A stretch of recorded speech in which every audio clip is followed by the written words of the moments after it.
You are most welcome all the student. ये है father of chemist, जिसे refer किया जाता है modern father of chemist Antoine लोइजर।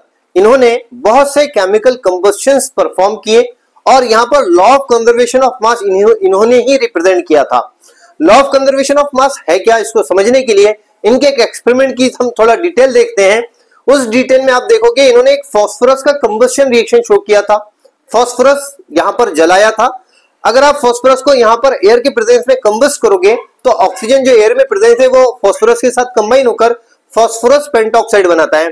For example, अगर आपने 124 ग्राम अप्रोक्सीमेट इतने ग्राम फास्फोरस 124 ग्राम फास्फोरस को यहाँ पे कंबस्ट किया तो उसके साथ 160 ग्राम ऑफ ऑक्सीजन क्या हो जाएगा, कंबाइन हो जाएगा। और 160 ग्राम ऑफ ऑक्सीजन अगर कंबाइन हो जाएगा तो ये दोनों का जितना मास होगा, रिएक्टेंट ऑक्सीजन और फास्फोरस को दोनों को मास अगर आप कंबाइन करेंगे उतना ही मास प्रोडक्ट का होगा।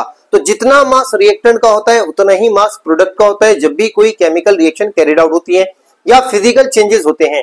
तो इन्होंने स्टेटमेंट में यही कहा था, the mass of reactant is equal to the mass of product, mass neither create not destroy during any chemical reaction.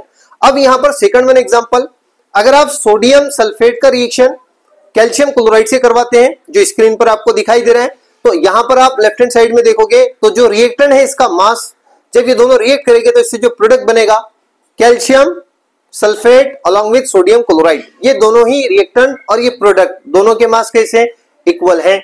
यानी जब केमिकल रिएक्शन होती है तो मास चेंज नहीं होता है, इसे ही कहा जाता है law of conservation of mass. इसी को इन्होंने रिप्रेजेंट किया था।